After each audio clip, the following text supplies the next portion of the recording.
Kalau kita mempelajari Al-Quran itu, yaitu Al-Quran kemuliaannya bukan hanya dengan kita membaca saja. Al-Quran kemuliaannya dari awal Allah turunkan Al-Quran itu sendiri adalah waktu yang dimuliakan oleh Allah Subhanahu wa Ta'ala. Kemudian manfaat yang ada dalam Al-Quran itu sendiri banyak manfaat yang kita rasakan. Lalu kemudian dengan Al-Quran itu sendiri kita bisa mengambil yang namanya sebuah ilmu dan petunjuk. Maka kalau kita perhatikan, Allah tidak menurunkan Al-Quran di hari-hari yang biasa ataupun di bulan-bulan yang biasa. Coba kalau kita perhatikan, inna anzalnahu fi lailatul qadar. Aku turunkan apa yang diturunkan oleh Allah, domirhu di situ kembali kepada Al-Quran. Aku turunkan Al-Quran di malam Lailatul Qadar. Pahami, malam Lailatul Qadar khairum min alfi syahr, lebih baik daripada 1000 bulan. Coba Allah turunkan Al-Quran itu bukan di bulan-bulan yang biasa ataupun di hari-hari yang biasa, tapi Allah turunkan tepat di malam Lailatul Qadar. Dan dikatakan juga syahrul Ramadan alladzi unzila fihi al-Qur'an hudan lin-nas wa bayyinatin minal huda wal furqan. Ketika bulan Ramadan datang, maka di saat itu juga Allah turunkan yang namanya Al-Quran. Bertepatan dengan malam yang mulia, yaitu malam Lailatul Qadar, dan di bulan yang mulia, yaitu bulan Ramadan. Disinilah letaknya kemuliaan daripada Al-Quran. Dan Allah jadikan Al-Quran, kalau kita benar-benar membacanya dan memahaminya serta mempelajarinya, maka kita akan mendapatkan kemuliaan di sisi Allah Subhanahu wa Ta'ala. Allah Subhanahu wa Ta'ala menurunkan Al-Quran bukan hanya sia-sia belaka, akan tapi menjadi bentuk obat untuk kita, lalu kemudian menjadi petunjuk untuk kita dan merupakan rahmat untuk kita. Wa nunazzilu minal Qur'an ma huwa shifaa hudan wa rahmatul lil mu'minin. Pahami konteks daripada ayat ini, Pak. Wa nunazzilu minal Qur'an ma huwa shifaa hudan wa rahmatul lil mu'minin. Aku turunkan Al-Quran di tengah-tengah kalian sebagai bentuk obat, asy-syifa. Kemudian hudan, petunjuk buat kalian kalau kalian ingin mempelajari ilmu berkaitan dengan ilmunya Allah Subhanahu wa Ta'ala, ambillah di dalam Al-Quran. Wa rahmatul lil mu'minin, rahmat untuk kita, tambahan amal ibadah, tambahan pahala kalau kita ingin mencari pahala. Nah, 3 hal ini yang harus kita tanamkan dalam diri kita, adanya Al-Quran.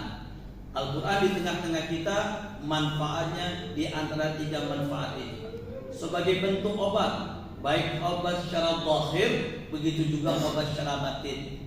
Adapun obat secara zahir, kalau kita saksikan banyak di antara daripada para ulama kita mengambil kutipan daripada ayat Al-Quran sebagai bentuk pengobatan, baik pengobatan yang medis ataupun yang non medis. Orang kesurupan bisa diobati dengan Al-Quran, orang penyakit yang medis bisa juga diobati dengan Al-Quran. Dulu di zaman Nabi Muhammad pernah ketika ada satu keadaan, para sahabat ketika itu masuk ke dalam satu kampung, di saat itu ingin berdakwah di kampung tersebut, Pak.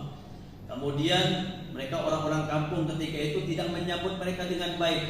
Lalu kemudian ada di antara mereka di saat itu mendapati keadaan pemimpin mereka dalam kondisi sakit. Akhirnya mereka, salah satu daripada penduduk tersebut mengatakan, coba kita tanyakan kepada tamu yang datang, mungkin ada di antara mereka yang bisa mengobati.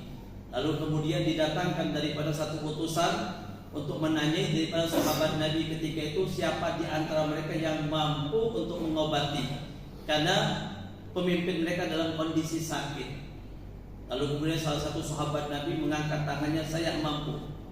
Padahal ini sahabat belum pernah sama sekali, Pak, mempelajari daripada ilmu medis, tapi dia percaya dengan firman Allah Subhanahu wa Ta'ala yang ada dalam Al-Quran. Karena Allah sudah mengatakan, wa nunazzilu minal Qur'an ma huwa shifaa. Aku turunkan Al-Quran sebagai bentuk pengobatan. Maka kemudian tidak lama sahabat ini mengambil air dan membacakan kalimat Al-Fatihah, membaca daripada surah Al-Fatihah sampai selesai surah Al-Fatihah. Dia niatkan untuk penyembuhan daripada penyakit tersebut. Tidak lama ini air diminum oleh pemimpin suku tersebut yang dalam kondisinya sakit. Alhamdulillah atas izin Allah, Allah sembuhkan daripada penyakit tersebut. Dan subhanallah setelah itu para sahabat Nabi ini dijamu dengan jamu yang sangat istimewa karena telah menyembuhkan daripada pemimpin mereka. Lalu kemudian di saat itu mereka dijamu dan disiapkan makanan dan dipotongkan kambing ketika itu, Pak. Waktu dipotongkan kambing disediakan di hadapan mereka, mereka bingung ketika itu mau makannya. Apakah boleh saya makan hasil daripada pengobatan ini? Kemudian mereka di saat itu bertanya kepada Rasulullah. Maka Nabi Muhammad di saat itu mengatakan, dari mana kalian belajar ilmu pengobatan? Kemudian para sahabat mengatakan, wahai Rasulullah, kami tidak pernah belajar sama sekali, akan tapi kami yakin dengan firman Allah Subhanahu wa taala. Maka kata Nabi Muhammad, apa yang engkau lakukan adalah sesuatu yang benar. Lalu kemudian kenapa kalian tidak makan daripada hadiah tersebut? Coba kalian sisakan buatku paha daripada kambing tersebut, biar aku mencicipi sebagaimana kalian mendapatkan daripada hadiah tersebut. Nah, subhanallah. Menandakan apa? Diperbolehkan oleh Nabi Muhammad SAW, dan itu merupakan bentuk amalan yang diperintahkan oleh Rasulullah SAW.